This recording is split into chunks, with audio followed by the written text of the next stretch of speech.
Hello student, आज हम BSc first semester 2024-25 का मैथमेटिक्स जो पेपर हुआ था दीनदयाल उपाध्याय गोरखपुर यूनिवर्सिटी का, उसको हम डिस्कस करने वाले हैं।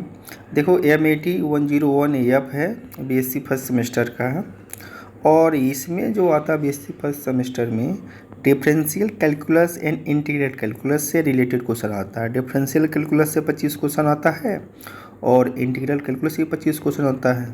तो टोटल 50 क्वेश्चन होते हैं। जो 2024-25 में हुआ था उसको हम डिस्कस करें। 75 नंबर का होता है, 1.5 घंटे का समय दिया रहता है।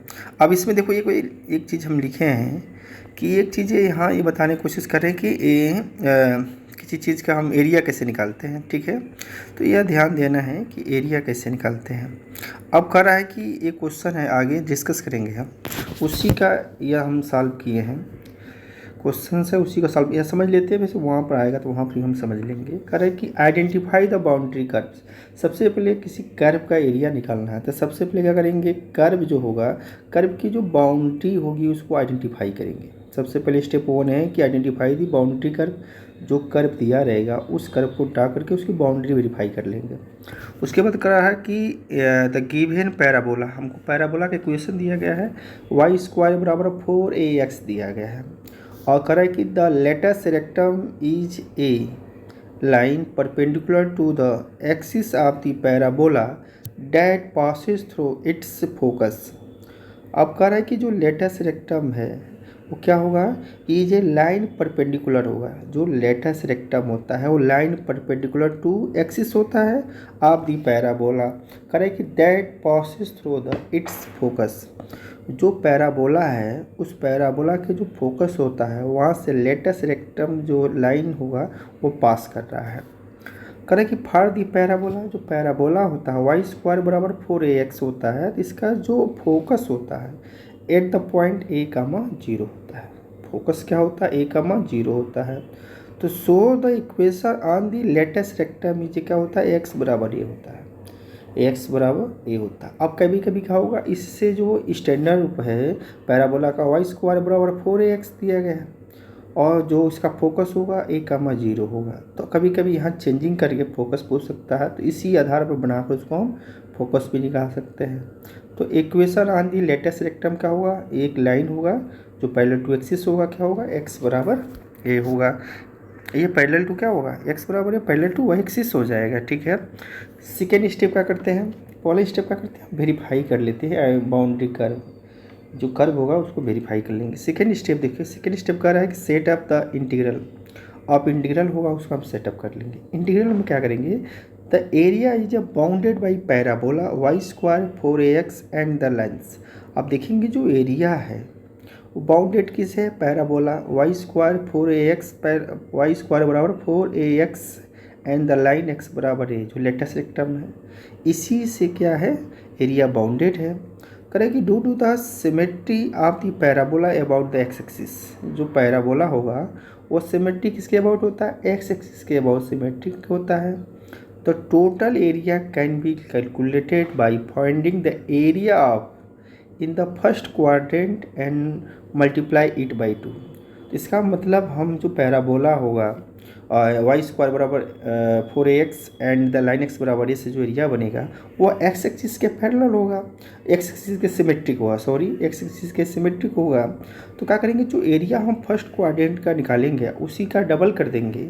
तो क्या होगा, फर्स्ट और फोर्थ क्वाड्रेंट का एरिया क्या हो जाएगा, हमको कंसीडर हो जाएगा। तो सबसे उसके पहले क्या करेंगे, in the first quadrant the upper half of the parabola is given by. तो पैराबोला क्या होगा, अपर हाफ होगा फर्स्ट क्वाड्रेंट में। तो वहाँ से हम जो पैराबोला के इक्वेशन से y निकाल लेंगे। y बराबर क्या होगा, √4ax, यहाँ 4 को बाहर करेंगे तो 2 हो जाएगा, √a इंटू √x, ये तो कांस्टेंट है। अब करें कि area is the integral of this functions from x बराबर 0 टू x बराबर a पे। अब यहाँ थोड़ा सा समझने लायक है कि जो एरिया होगा, एरिया ध्यान देना है कि एरिया जो हम निकालेंगे, करें कि एरिया मान लो कि हमने एक्स एक्सिस बना दिया, ऐसे बना दिया, एक्सिस बना दिया, यह देखो मान लो कि ओरिजिन से यह पास करते हुए जा रहा है, यह लेटेस्ट रेक्टम है। ठीक है, तो जो यह थोड़ा सा डायग्राम सही से नहीं बन रहा है, तो यह जितना एरिया होगा उतना, जितना यह एरिया होगा उतना एरिया ये होगा। तो फर्स्ट क्वाड्रेंट के जो एरिया है इसको निकालेंगे। तो इसको निकालने के लिए क्या करेंगे, इसका इक्वेशन है कि वाई स्क्वायर बराबर 4ax है, ठीक है। तो यहाँ से क्या करेंगे, वाई निकाल लेंगे, और जो यह लाइन है इसका क्या है, x बराबर a है, ठीक है। समझ में आ गई बात। अब क्या करना है, अब इसमें लिमिट निकालना है, लिमिट निकालना है x की लिमिट। तो जो यहाँ पॉइंट होगी, इस पॉइंट की कोऑर्डिनेट क्या होगा, a, 0 हो जाएगी। जो इसका फोकस होगा, यहाँ पॉइंट का हो कोऑर्डिनेट 0, 0 हो जाएगी। अब देखो जो एरिया निकालते हैं टोटल ए, तो क्या होगा, एरिया हो जाएगा इंटीग्रेशन x एक्सिस के पैरेलल निकाल रहे हैं, जो स्ट्रिप ले रहे हैं तो x एक्सिस के पैरेलल हमने स्ट्रिप ले लिया, स्ट्रिप के लिए x एक्सिस के पैरेलल लिया। तो क्या होगा, इंटीग्रेशन 0 से यहाँ से x वेरी करा देंगे, x क्या होगा 0 से लेकर a तक। एक बार और समझते हैं इसको, हम थोड़ा सा क्लियर करते हैं, इसको क्लियर करते हैं, 1 मिनट।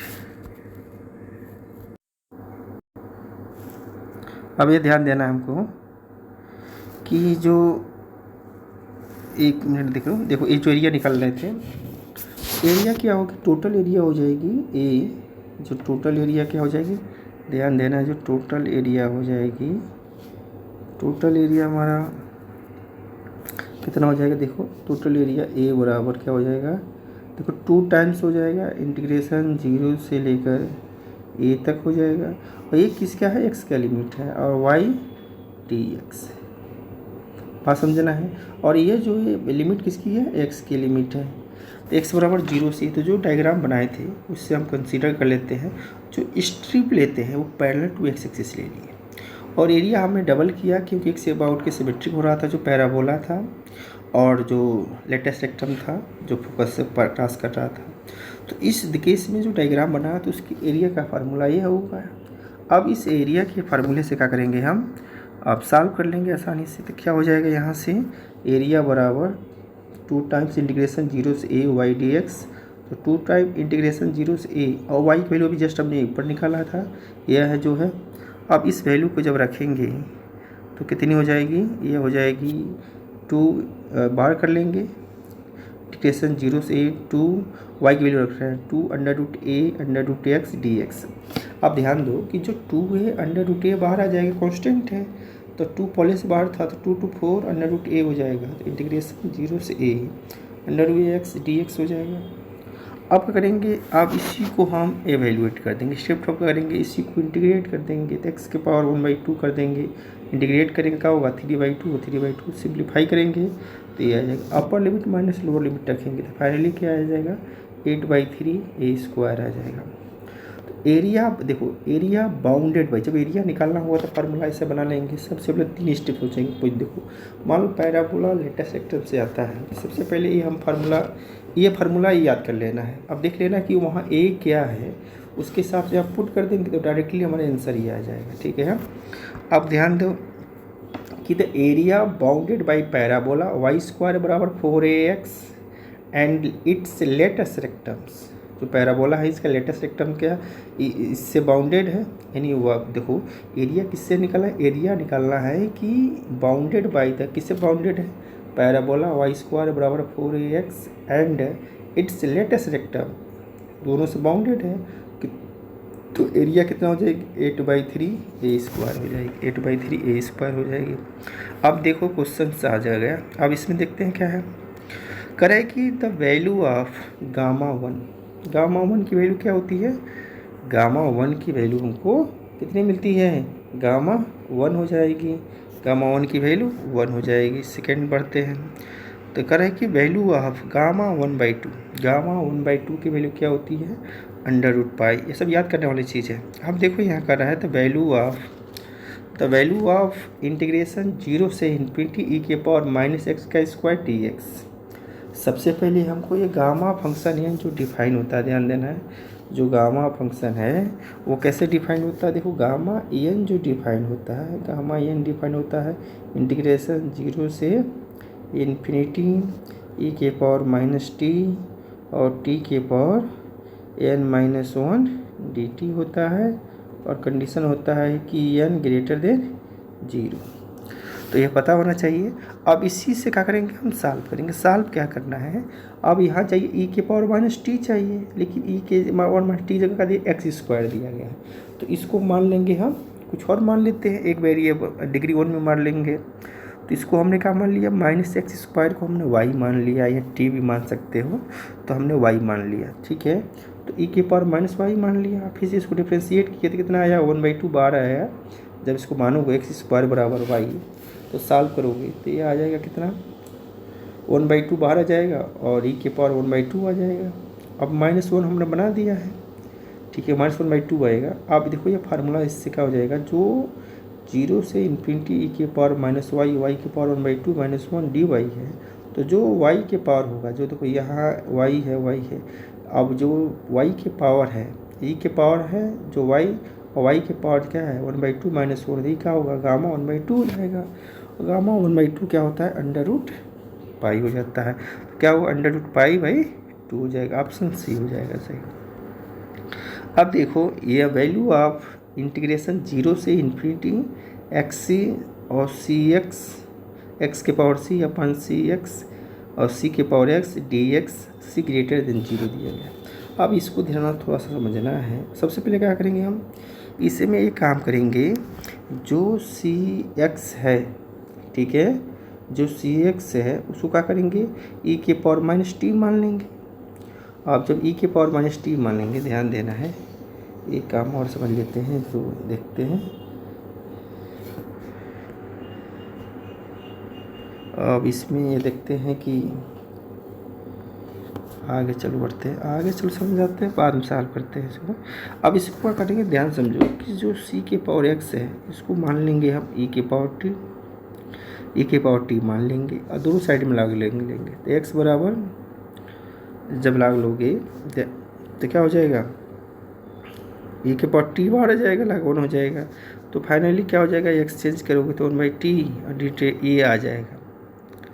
ठीक है, जब ये आ जाएगा, ध्यान ये देना है कि जब यह हमने मान रहे हैं, ध्यान ये देखो कि cx को हमने मान लिया क्या, e के पावर t। ऐसा इसीलिए कर रहे हैं, क्यों कर रहे हैं भाई, कि हमको पता है कि गामा n जो होता है इंटीग्रेशन 0 से इन्फिनिटी और e के पावर माइनस टी और t के पावर n-1 dt, और जहाँ n ग्रेटर देन 0 ये डिफाइन होता है, ग्रेटर देन 0 होता है।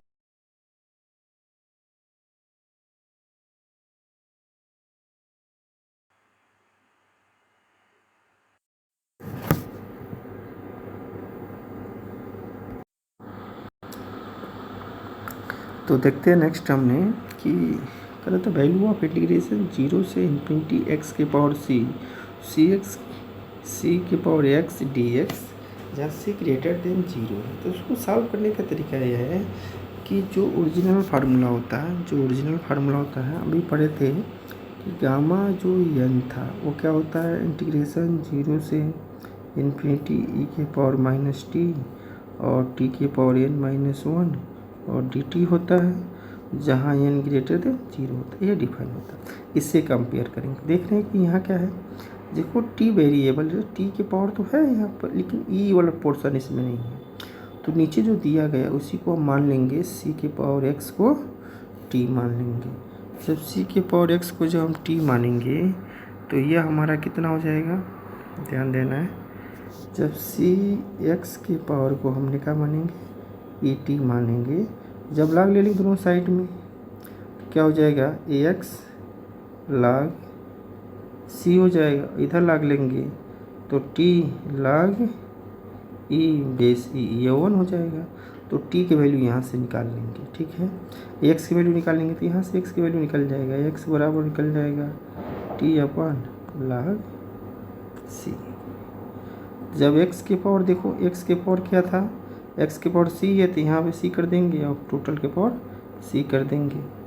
अब देखो dx भी करेंगे तो dx भी कर देंगे, dx बराबर क्या हो जाएगा, dt हो जाएगा, dx बराबर dt हो जाएगा, 1/log कॉमन हो जाएगा, पास में आ गई।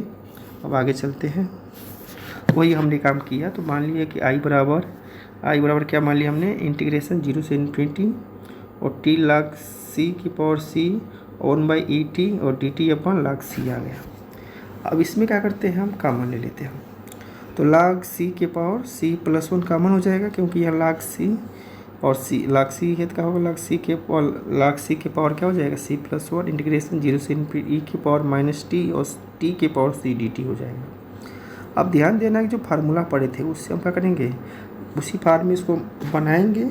जब उसी फार्म में इसको बनाएंगे तो 0 से इन्फिनिटी e के पावर -t t के पावर क्या करेंगे, c जो t के पावर c है उसमें एक ऐड कर देंगे, एक सब्ट्रैक्ट कर देंगे, तो c + 1 -1 और dt हो जाएगा। तो फार्मूले से क्या हो जाएगा, यहाँ पर जो t के पावर होगा वही गामा c + 1 अपन जो बाहर है log c के पावर c + 1, ये ऑप्शन 1 है, तो ऑप्शन 1 क्या हो जाएगा, सही हो जाएगा। जैसे आप माने हैं यार, देखो लेट i बराबर 0 से इन्फिनिटी x के पावर c x dx, तो पुट किए क्या, सी एक्स बराबर e के पावर t, दोनों साइड में log लिया गया है तो x बराबर log c बराबर t, और यहाँ से x लिया गया तो t अपन log c, dx बराबर dt अपन log c।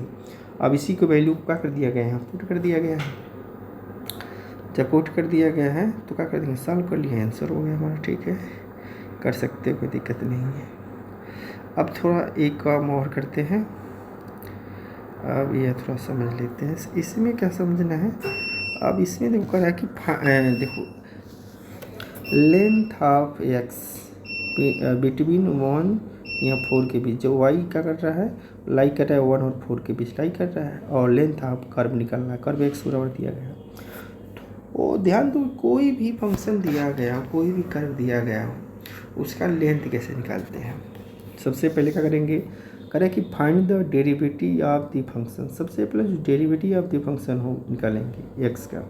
सबसे पहले कर्व को x के टर्म में लिखेंगे और डेरिवेटिव ऑफ x निकालेंगे विथ रिस्पेक्ट टू y, तो dx अपन dy निकालेंगे। तो देखो 1/2/3 बाहर हो जाएगा, 3/2 बाहर आएगा, फिर से 3/2 -1 करेंगे और सिंप्लीफाई करेंगे, तो फाइनली क्या आ जाएगा, यह √y - 1 आ जाएगा। इसका डेरिवेटिव करेंगे तो फाइनली ये आएगा, सिंप्लीफाई कर लेंगे। स्टेप 2 का करेंगे, set up the arc length of integral. Arc length of integral निकालेंगे x के बराबर function of F Y from y बराबर a टू y बराबर b। यह फार्मूला याद कर लेना है। तो अगर x बराबर एफ वाई कोई फंक्शन है और फ्राम y बराबर a टू y बराबर b से, तो इस उसका लेंथ जो l होता है, इंटीग्रेशन a से b √1 + dx/dy का होल स्क्वायर और dy होता है। हमने कर्व से क्या निकाला है, कर्व से हम तो निकाल ली है, dy तो यहाँ रख देंगे फार्मूले में, जो dx/dy की वैल्यू निकाले थे ये √1 - y, इसको यहाँ रख देंगे dx/dy का। अब ये रखने के बाद इसको सॉल्व करेंगे तो स्क्वायर करेंगे तो √2 समाप्त हो जाएगा, 1 से 1 कैंसिल हो जाएगा, और लिमिट देखो 1 से 4 दिया गया है तो 1 से 4 रख देंगे लिमिट, जो y वेरी कर रहा है, और 1 √2 y हो जाएगा। इसको जब इंटीग्रेट करेंगे तो y की पावर 3/2 और 3/2 नीचे आ जाएगा, और लिमिट क्या हो जाएगा 1 से 4, और सिंप्लीफाई करेंगे तो अपर लिमिट -2/3 बाहर कॉमन ले लेते हैं, upper limit minus lower limit रखेंगे, ठीक है। 4 के पावर 3/2 8 हो जाएगा, 1 के पावर 3/2 1 हो जाएगा, सेव और मल्टीप्लाई करेंगे 14/3 आ जाएगा।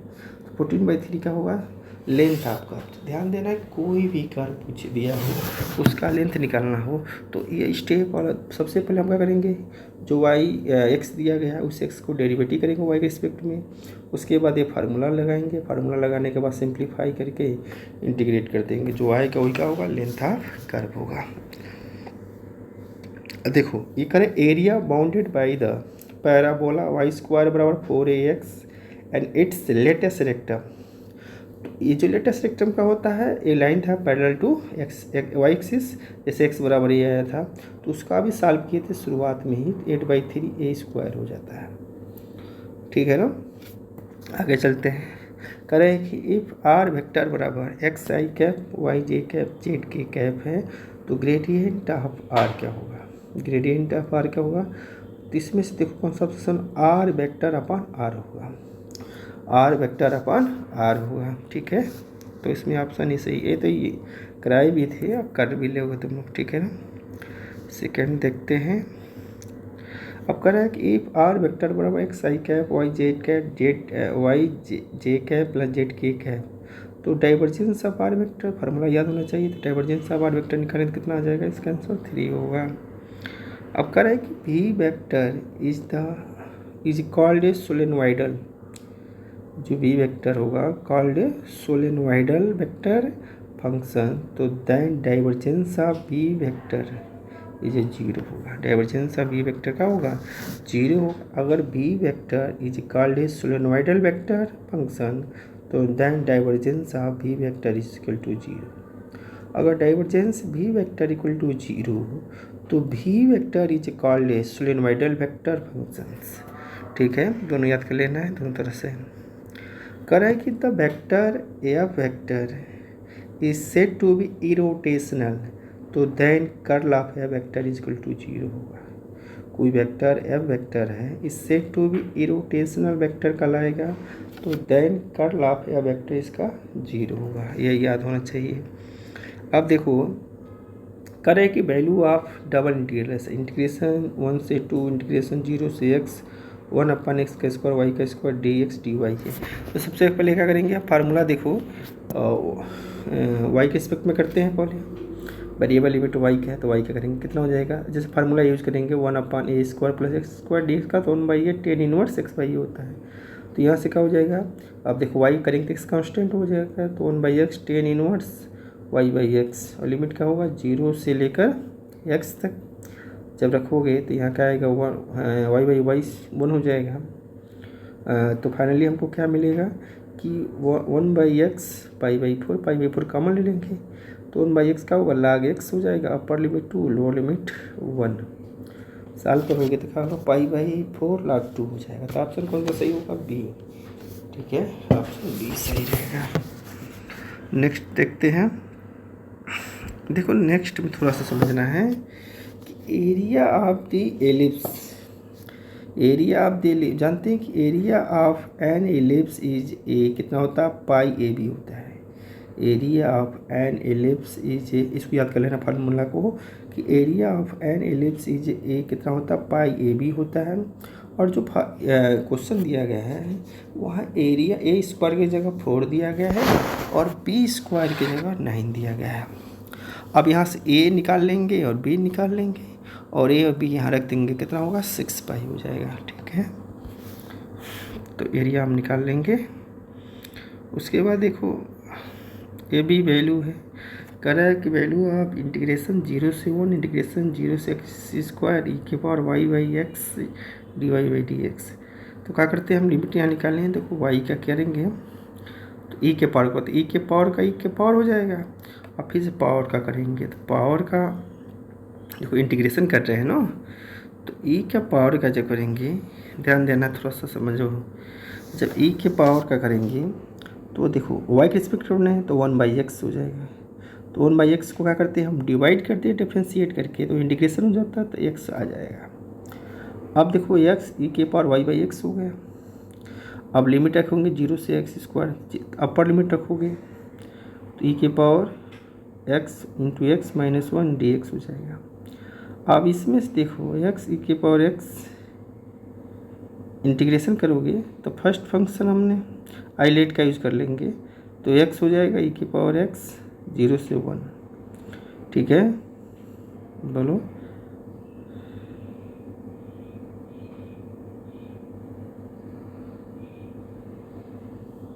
देखो इसका एक बार इसको सॉल्व कर लो, सॉल्व करोगे ध्यान देना। देखो ये तो हो जाएगा ना, ई के पावर y का इंटीग्रेशन ई के पावर y/x हो जाएगा। y/x का जब इंटीग्रेशन करना तो डेरिवेटिव करके डिवाइड कर देते हैं, y का क्या हो जाएगा 1/x हो जाएगा। अब इसका इंटीग्रेशन में डिवाइड कर देंगे, तो यह तो सही है। अब देखो अपर लिमिट रखोगे तो जब यहाँ रखोगे तो कितना आ जाएगा, y की जगह रखेंगे तो y स्क्वायर x, तो x कैंसिल हो जाएगा, ई के पावर x इंटू एक्स हो जाएगा, माइनस लोअर लिमिट रखेंगे तो ई के पावर 0 0 1 हो जाएगा, x हो जाएगा, तो ई के पावर x माइनस 1 ए फाइनली आ जाएगा। अब ध्यान ये देना है कि ये हो जाएगा। अब ध्यान दो कि जब फिर इसका करेंगे हम, जब इसका करेंगे तो हाँ ठीक है, जब इसका हम करेंगे तो 2 हो जाए, ई के पावर एक्स हो सकता है, तो एक्स ई की पावर एक्स हो जाएगा, इसका लिमिट रख देंगे और फिर से एक्स का 1 हो जाएगा, इंटीग्रेशन ई की पावर एक्स का ई की पावर एक्स हो जाएगा। ठीक है ना। जैसे आई लेट का यूज करते हैं तो ध्यान देना है, देखो यहाँ लिखा गया है, यहाँ लिखा गया है कि आई लेट का यूज करते हैं, आई लेट का यूज करते हैं। तो इन्वर्स देखते हैं, देखो तो यहाँ क्या है, यहाँ हमको इंटीग्रेशन निकालना है, ए की पावर एक्स का और एक्स माइनस एक्स का निकालना है। ठीक है ना। जब निकालोगे तो हम इसको सॉल्व कर रहे हैं। ठीक है, जब इसको सॉल्व कर लेना है, ठीक है। जब सॉल्व कर लोगे तो समझ में आ जाएगी, चेक कर लेना, इसको सॉल्व कर लेना एक बार। अब देखो ध्यान देना, इसका भी करेंगे, तब इसका जब करोगे एक्स ई एक्स का, तब फर्स्ट फंक्शन एक्स हो जाएगा और इंटीग्रेशन अब ई की पावर एक्स का एक्स 0 से 1 minus derivative of function integration of E x, तो इंटीग्रेशन ऑफ ई एक्स हो जाएगा। ठीक है, अब ध्यान दो, अब जब ई एक्स हो जाएगा, एक लाइन और देखते हैं, अब इसको सॉल्व करते हैं। जब सॉल्व करेंगे तो देखो अपर लिमिट रखोगे तो 1 ई की पावर 1 तो 1 हो जाएगा, माइनस लोअर लिमिट रखोगे 0 आ जाएगा, माइनस ई की power 1 lower limit -1।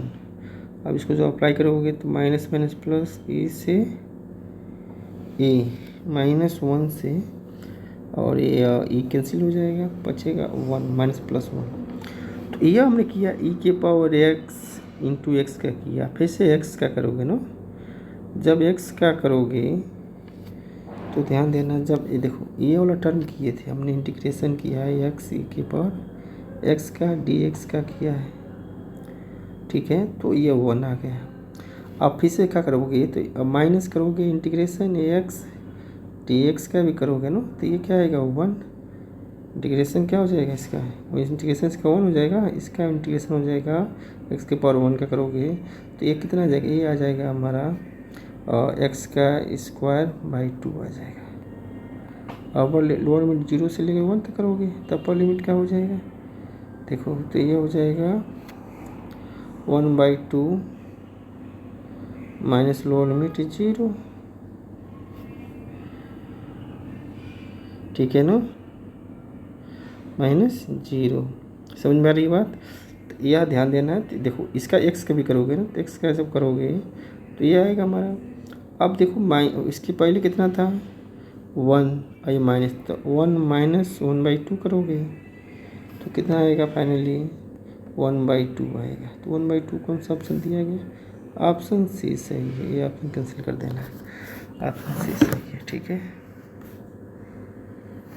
Option C सही कर लेना, 1/2 सॉल्व कर लेना, कोई कठिन तो आसान है, आसान ही है। अब देखते हैं 14 करें कि इफ ए वेक्टर बराबर a x i cap b y j cap c z k cap, तो a b c are constant. ध्यान देना है कि अगर यह वेक्टर बराबर ए एक्स आई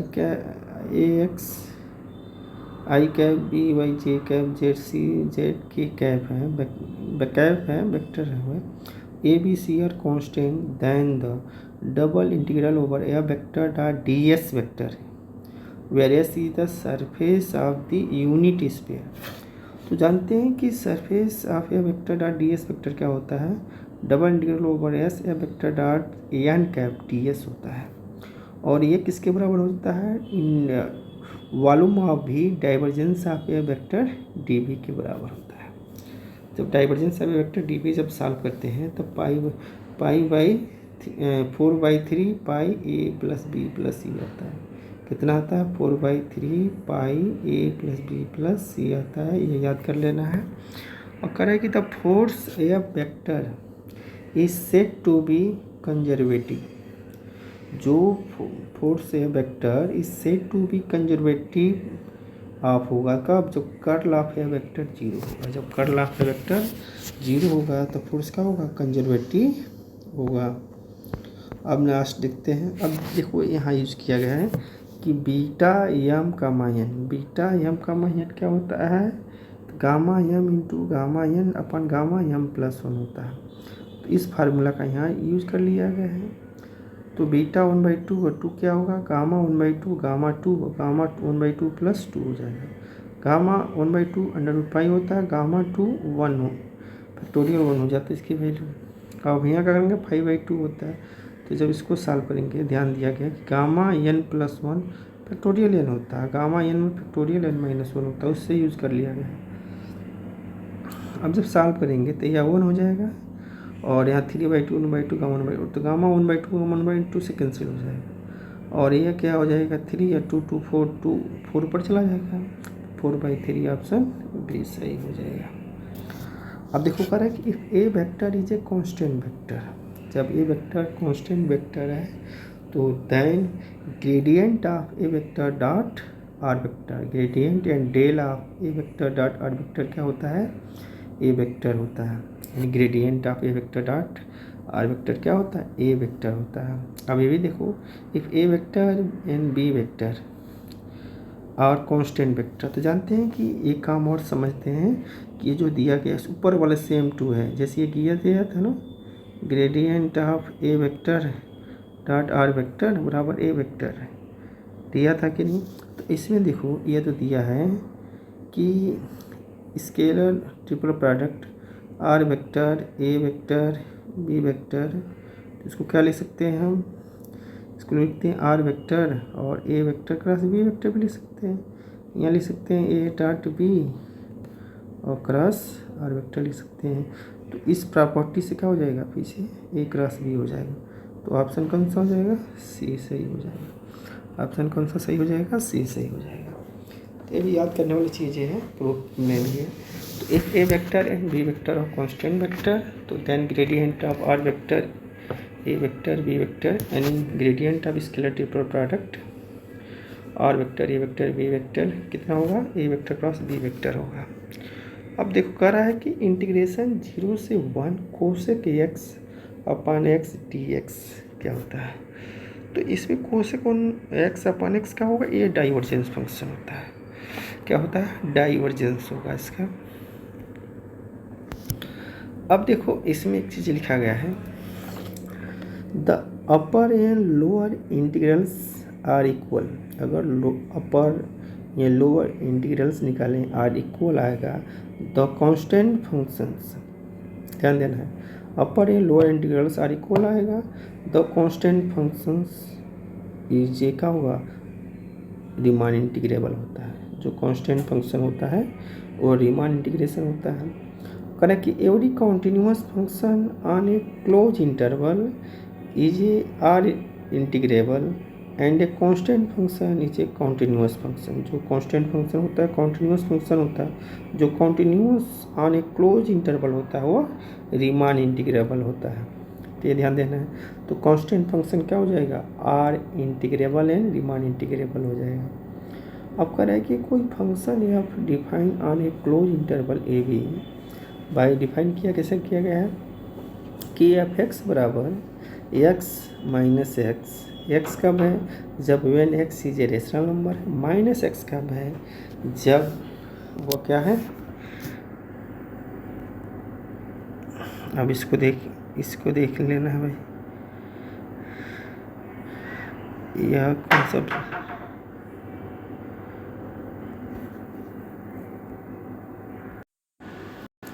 देखो। नेक्स्ट पढ़ते हैं। नेक्स्ट में यह है कि the function F defined on close interval A B by F X बराबर दिया गया करे कि एक्स है जब when X is a rational number है, और माइनस एक्स है कब, जब when X is a irrational number है। अब पता करना है कि यह क्या होगा। तो इसमें देखो नॉट आर इंटीग्रेबल, ये बी वाला ऑप्शन सही होगा। कौन सा ऑप्शन सही होगा, बी, नॉट रीमान इंटीग्रेबल, ठीक है ना, नॉट रीमान इंटीग्रेबल है ये। अब नेक्स्ट बढ़ते हैं। नेक्स्ट क्या है कि अगर एफ वेक्टर बराबर 3xy आई कैप माने वाई स्क्वायर जे कैप है, तो then line integral over C या vector dot D R vector निकालेंगे। सिंपल है। Your C is the curve in the X Y plane. जो सी क्या है, कर्व है in the X Y plane. Plane क्या है, वाई बराबर 2x² फ्राम 0 0 to 1 2 से बना है। इसको सॉल्व कर लेंगे कि यह वेक्टर दिया है और डी आर वेक्टर निकालेंगे। जब डी आर वेक्टर निकालेंगे और जानते हैं कि देखो कैसे निकालेंगे इसको, देखो आर वेक्टर जानते हैं क्या होता है, x i cap Y j cap और जेड के कैप होता है। अब जब डी आर वेक्टर निकालोगे, डी आर वेक्टर निकालोगे ना, तो D x i cap plus D Y j cap लोगे डी जेड कैप, तो जेड यहाँ नहीं लेंगे, ठीक है ना। अब इसमें देखो निकालने के बाद आर वेक्टर, अब यह वेक्टर दिया गया है आई और जे दिया गया है, तो आई और जे के साथ कर लोगे तो यह वेक्टर और dot D R vector dot product कर दोगे। उसके बाद जो वैल्यू आएगी उसमें क्या करेंगे, वाई की जगह 2x² रख देंगे, ठीक है। सब x का लिमिट रख देंगे, सॉल्व कर देंगे, वैल्यू आ जाएगी। अब देखो value of close line integral over C R vector dot D R vector, R vector dot D R vector ये कितना होगा, 0 होगा, ये कितना होगा, 0 होगा, ये याद भी रखना है। The value of line integral over c ये r vector dot D R vector 0 होगा। देखो करा कि जो कर्व है y, curve y square a minus x plus x square a plus x is क्या होगा। अब देखना है, देखो कर्व कोई है तो ये देखो सिमेट्री के about X axis, symmetry about Y axis, symmetry about Y बराबर एक्स नाम तीज। तो अभी हम आगे बताएंगे, इसके बारे में डिस्कस करेंगे कि कैसे हम चेक करते हैं सिमेट्री ऑफ एक्सिस। लेकिन इस क्वेश्चन के लिए क्या होगा, यह सिमेट्री अबाउट एक्स एक्सिस है। किसके अबाउट है, सिमेट्री अबाउट एक्स एक्सिस है। देखो इंटीग्रेशन ए से इन्फिनिटी 1/x के पावर n dx ये कन्वर्जेंट होगा। क्या होगा, ये कन्वर्जेंट होगा जब n ग्रेटर देन 0 होगा। क्या होगा, जब n ग्रेटर देन 0 होगा तो यह कन्वर्जेंट होगा। यह याद भी कर लेना है कि इंटीग्रेशन ए से इन्फिनिटी 1/x के पावर n dx ये कन्वर्जेंट होगा कब, जब n ग्रेटर देन 1 होगा। नेक्स्ट करा है कि सीक्वेंस -1 के पावर n और n vary from 1 to infinity each का होगा ऑसिलेटरी सीक्वेंस होगा, क्योंकि इसकी वैल्यू 1 2 3 रखते जाएंगे तो 1 -1 और 1 के बीच लाई करेगा, ठीक है। तो 1 -1 रिपीट करते जाएगा, तो यह सीक्वेंस जो होगा ऑसिलेटरी सीक्वेंस होगा, ठीक है। नेक्स्ट चलते हैं। अब देखो यहाँ समझना है, कह रहा है कि लेट एस जो है close open interval 2 9 then least upper bound of S, least upper bound of S. अब इसको समझेंगे तो ये क्या होगा, एक्स लेस देन 9 टू या ग्रेटर देन और इक्वल टू। तो करें कि this least upper bound, least upper bound, जो लीस्ट अपर बाउंड होता है सुप्रीमम होता है। लीस्ट अपर बाउंड क्या होता है, सुप्रीमम होता है, और supremum is the smallest of all the upper bound. Upper bound में जो स्मॉलेस्ट होता है वह सुप्रीमम होता है, ठीक है ना। तो यह डिफिनीशन याद लेना है, the least upper bound supremum is the smallest of all the upper bounds.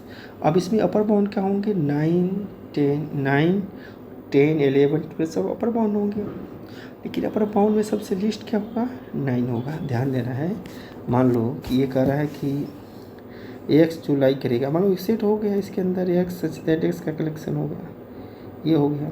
अब इसमें एक्स क्या होगा, एक्स की वैल्यू क्या होगी, 9 से बड़ा भी हो सकता है। तो 9 से बड़ा जो होगा तो क्या होगा, 9 से बड़ा मान लेते हैं कि क्या होगा, 9 10 11 डॉट सो 1। तो ये जो नंबर आएंगे ये अपर बाउंड में आएंगे, लेकिन इस इंटरवल में लाई नहीं करेंगे, इस इंटरवल में लाई नहीं करेंगे। तो करें कि सबसे अपर बाउंड ये होंगे, लेकिन इसमें सबसे लिस्ट कौन सा होगा, 9 होगा। लिस्ट कौन सा होगा, 9 होगा। तो इसीलिए कह रहा है कि list upper bound, upper bound में लिस्ट कौन सा होगा, 9। तो ऑप्शन नंबर 20 सही रहेगा, ठीक है। नेक्स्ट देखते हैं। कह रहा है कि limit of value of limit 2n upon n plus 3 as n tend to infinity. जब इस तरह का रहता है n टेंड टू इन्फिनिटी रहता है, n ऊपर भी हो नीचे भी हो, तो इस केस में क्या करते हैं, n से हम डिवाइड कर देते हैं, यानी 1/n बनाने की कोशिश करते हैं। क्योंकि 1/n क्या हो जाता है, 1/n रखेंगे तो 1/∞ क्या होता है, 0 में कन्वर्ट हो जाएगा। क्यों, देखो सबसे क्या करेंगे हम 1/n बनाएंगे, और 1/n क्या होगा, 1/∞ 0 कन्वर्ट हो जाएगा। अगर इन्फिनिटी अपॉन इन्फिनिटी बनेगा तो इसको हम सॉल्व नहीं कर पाएंगे, फिर से इसको चेंज करेंगे। इसीलिए क्या करते हैं, इस फॉर्म में हम इसको बनाते हैं। ठीक है, तो value of limit 2n upon n plus 3 n tends to infinity क्या करेंगे, n से डिवाइड कर देंगे, और डिवाइड करने के बाद क्या करेंगे, लिमिट रख देंगे n टेंड टू इन्फिनिटी, तो यहाँ आ जाएगा 2। फाइनली सॉल्व कर लेंगे। अब करा है कि the value of limit 1/n 1 plus 2 के power 1/2 plus dot 3 1/3 plus dot dot n के पावर 1/n इज। ये फाइनली क्या है, यह है कि n वेरी कर रहा है, n के पावर क्या 1/n है, तो ये लिमिट n के पावर 1/n का एक्सपेंशन है, और n टेंस टू इन्फिनिटी है, ध्यान देना है। और बाई n भी है, देखो ध्यान देना, बाई n भी है। ठीक है, तब जब इसको सॉल्व करेंगे हम, तब इसको सॉल्व करेंगे तो इसकी वैल्यू कितनी आ जाएगी, देखो लिमिट n के पावर 1/n, लिमिट n के पावर 1/n। अब ध्यान देते हैं, अब इसको सॉल्व करेंगे, value of limit 1/n to इसका देखो n के power 1/n n tend to infinity, इसकी वैल्यू 1 हो जाती है, इसकी वैल्यू कितनी हो जाती है 1। एक काम और। नेक्स्ट देखते हैं, अगला क्वेश्चन देखो क्या करें, इसका 1 हो जाएगा आंसर, 29 का होगा। करें कि which of the following sequence is a monotone sequence increasing. Monotone increasing में क्या होगा, करें कि कोई भी ये सीक्वेंस an है, इज ए मोनोटोन इंक्रीजिंग होगा, तो if n plus 1 greater than और इक्वल टू an होगा फॉर ऑल n, मतलब हर नेक्स्ट टर्म अपने पहले टर्म से क्या होगा, बड़ा होगा, तभी ऐसा सीक्वेंस मोनोटोन इंक्रीजिंग सीक्वेंस होगा। तब इसमें रख कर चेक करो तो ऐसा ऑप्शन सी बी ही दिखा रहा है। बी में क्या करोगे, 1 रखोगे तो 1 आ जाएगा, फिर से 2 रखोगे तो 4 आ जाएगा, तो नेक्स्ट टर्म क्या हो रहा है, फर्स्ट टर्म से ग्रेटर देन हो रहा है, और एन के हर वैल्यू के लिए हो रहा है, तो इसीलिए मोनोटोन इंक्रीजिंग सीक्वेंस। एक कंडीशन याद करना है कि ये सीक्वेंस एन ये जो मोनोटोन इंक्रीजिंग होगा, तो ए क्या होगा, an प्लस 1 ग्रेटर देन और इक्वल टू an। इससे क्वेश्चन पूछा भी जा सकता है, तो यह याद करना है। तो इसका क्योंकि इसमें रख कर चेक कर लेंगे कि जो सेकेंड टर्म है फर्स्ट टर्म से क्या हो रहा है, ग्रेटर देन हो रहा है, तो 2-3 रख कर चेक कर लेते हैं, 3 तक 4 तक ले, तो इसमें बी ऑप्शन करेक्ट हो जाएगा।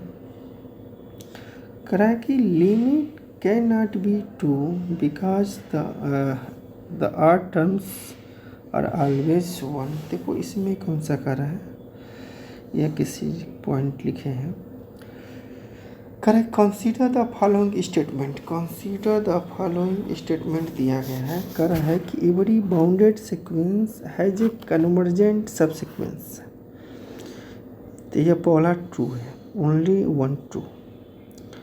Every bounded sequence has a convergent सब सीक्वेंस, कोई भी बाउंडेड सीक्वेंस होगा तो वो कन्वर्जेंट सब सीक्वेंस से रखेगा, तो इसमें से आपसे सेकेंड वाला ऑप्शन ट्रू नहीं है, ठीक है ना। क्योंकि जब क्यों नहीं करा है कि the limit can not be 2, limit 2 नहीं होगा, कब, because the are terms are always 1, जो आर टर्म क्या है 1 है, तो लिमिट कर है 2 है, तो ये क्या होगा, कभी ट्रू होगा ही नहीं, तो इसका मतलब ये सही नहीं है, ठीक है ना। क्योंकि देखो करा कि इवन जो डिफाइन किया गया है, करा कि इसकी वैल्यू 1 है, कब, जब एन ऑड नंबर होगा।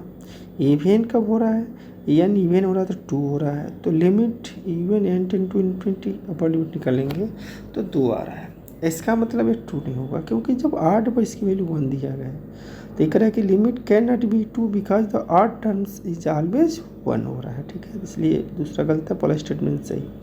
अब पहला स्टेटमेंट याद भी कर लेना है कि every bounded sequence has a convergent subsequence होता है। अब ध्यान देना है कि the value of C for Cauchy mean value theorem for the functions F x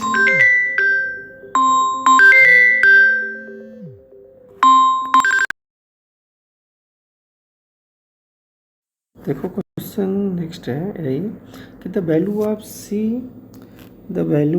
C for Cauchy mean value theorem for the function F X बराबर under root X और G X बराबर 1 under root X in the close interval A B is क्या होगा। अब यहाँ ध्यान देना है, हमको निकालना है क्या, सी की वैल्यू। अब ये देखो करा कि the Cauchy mean value theorem state that for two functions f(x) and g(x) that are continuous on a closed interval ab and differentiable on open interval ab, तो there exists a value c belongs to open interval ab, ये होता है। तो such that f dash c upon g dash c equal to f b minus f a upon g b minus g a होता है। तो इसमें जब रख के सॉल्व करेंगे तो फाइनली क्या आएगा, सी की वैल्यू आएगा अंडर रूट ए बी आएगा। करा कि expansion of log 1 plus x क्या होगा, log 1 प्लस एक्स का एक्सपेंशन एंड प्रसार होता है एक्स माइनस एक्स का square by 2 plus x cube by 3 होता है, फैक्टोरियल नहीं होता है। log 1 प्लस एक्स का होता है x minus x square by 2 plus x cube by 3 minus dot so 1। अब देखो यहाँ पर दिया गया है, कह रहे कि इफ एफ एक्स बराबर 4x square the value of C in open interval -1 से 3 for which F dash C की वैल्यू क्या है, f3 माइनस f1 अपॉन 4 है। तो अभी सी में रखना है एफ डैश सी और उसके बाद निकाल लेना वैल्यू सी की हमको। ठीक है, तो सबसे पहले देखो कर है कि an application of the mean value theorem which state that for a continuous function F X on the interval close interval A B and differentiable on open interval b there exists a number c in the open interval a b such that f dash c क्या होता है, f B minus F a upon b minus a. तो इस formula का use करेंगे तो F C को हम रखिए डिफ्रेंशिएट किए, उसके बाद सी रखें तो 8c आया और इसमें रख के सॉल्व किए तो फाइनली सी की वैल्यू 1 आ गया। Correct if the limit X square plus 5x correct limit X square plus 4x as X tends to 1 बराबर 5 दिया गया है और लिमिट एक्स प्लस 3 के power whole power 1/2 as X tends to 1 की वैल्यू 2 दिया गया है।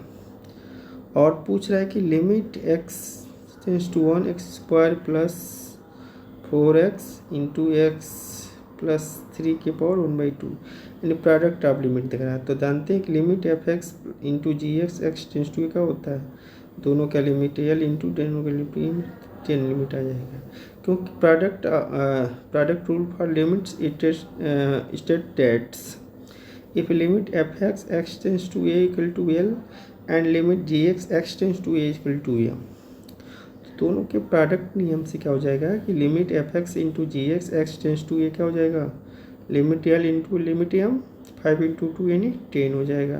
तो 10 इसमें कोई लिमिट तो है ही, नन ऑफ दीज हो जाएगा। करेक्ट इफ एफ एक्स बराबर X sine 1/x X not equal to 0 and F 0 बराबर 0 तो then the limit F X tends to 0 is equal to क्या होगा, फाइनाइट इसमें दिया गया 0 होगा ना, क्योंकि एक्स बराबर 0 पे 10 टू 0 है तो 0 होगा, ऑप्शन बी सही है। करें value of the series 1 minus x का square upon factorial 2 plus x के power 4 upon factorial 4 minus x के power 6 upon factorial 6 plus dot so 1। तो इसमें क्या होगा, किसका सीरीज है, कॉस एक्स का। कॉस एक्स बराबर होता है 1 minus x square upon factorial 2 plus x 4 upon factorial 4 minus x 6 upon factorial 6 plus order 1 होता है। अभी हमने सॉल्व किया था तो वैल्यू ऑफ सी ऑफ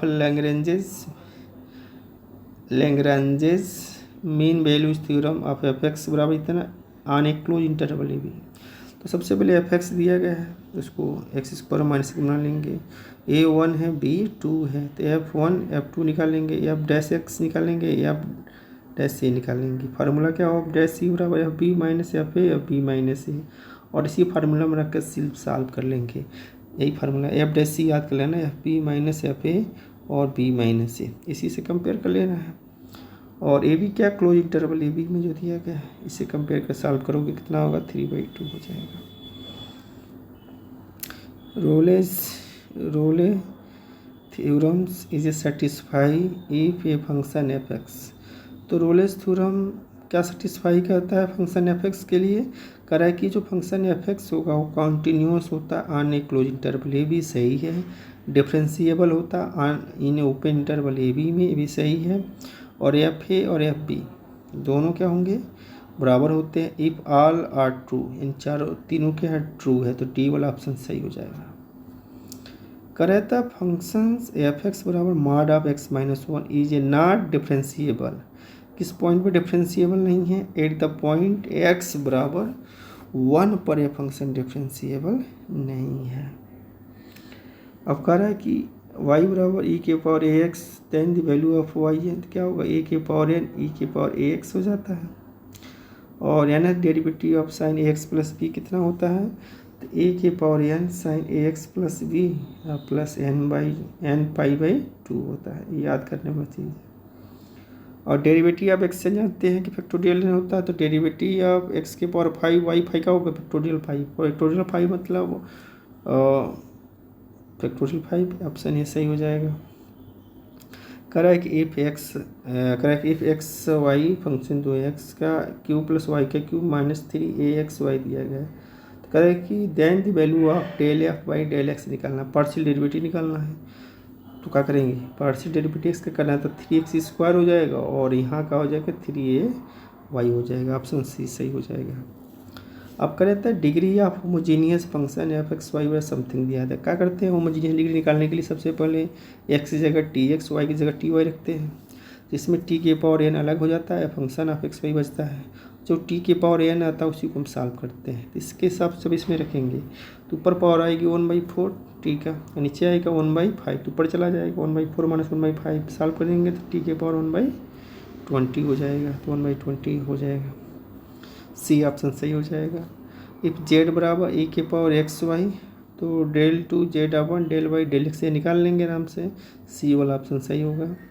करें इफ यू बराबर इतना, बी बराबर नहीं था, वैल्यू ऑफ जैकोबियन जे को मतलब जैकोबियन यू भी, तो क्या होता है देखो यू भी दिया गया है, किसका फंक्शन एक्स वाई का, तो del u by del x और del u by del y कर देंगे, भी का del v by del x del v by del y second row में लिख देंगे। अब वैल्यू सॉल्व करने का होगा a d minus b c determinant बनेगा। नेक्स्ट देखते हैं, कह रहा है कि intrinsic formula for radius of curvature का इंट्रिंसिक वक्रता त्रिज्या कह सकते हो कि intrinsic formula for radius of curvature is क्या होता है, रो बराबर del s upon del psi d s upon d psi, rho बराबर होता है d s upon d psi. अब कह रहा है कि asymptotes parallel to y axis of the curve, इस कर्व के जो वाई एक्सिस के पैरेलल होगा, तो वहाँ से इसमें से वाई एक्सिस के पैरेलल जो एक्सिस होगा इसको कंपेयर करोगे, एक्स एक्सिस के कोफिशिएंट से क्या होगा, x minus a equal to 0 आएगा, ऑप्शन ए इसका सही होगा। अब कह रहा है कि radius of curvature at the point 2 the curve x y बराबर 4, तो ध्यान देना है कि देखो रेडियस ऑफ कर्वेचर निकालना ही फार्मूला जस्ट पर आता है, तो वाई बराबर होता है, तो यहाँ से वाई को निकालना, वाई बराबर 4x इनवर्स हो जाएगा, d y by d x minus 4x का इस पर हो जाएगा। सेकेंड डेरिवेटिव करेंगे किस पॉइंट पर, 2 पॉइंट पे, और फिर से 2 पॉइंट पे इसकी वैल्यू कितनी आ जाएगी, 1 आ जाएगी। फार्मूला क्या होगा, 1+dy/dx का होल स्क्वायर का होल पावर 3/2 /d2y/dx2। अब इसको सॉल्व करें तो फाइनली आएगा 2^3/2 एंड 2√2 हो जाएगा। 2√2 हो जाएगा। क्या है, रेडियस आपका सिर्फ फार्मूला याद कर लेना है। तो क्या होगा, वेरी इंपॉर्टेंट। अब यहाँ से क्या हो जाएगा, आपका समाप्त हो जा रहा है। अब कुछ आगे दिखा गया है, नहीं शायद कुछ नहीं है। Thank you. और कुछ दिक्कत हो बताइएगा, फिर से नेक्स्ट पेपर सॉल्व करेंगे। Thank you watching for this video.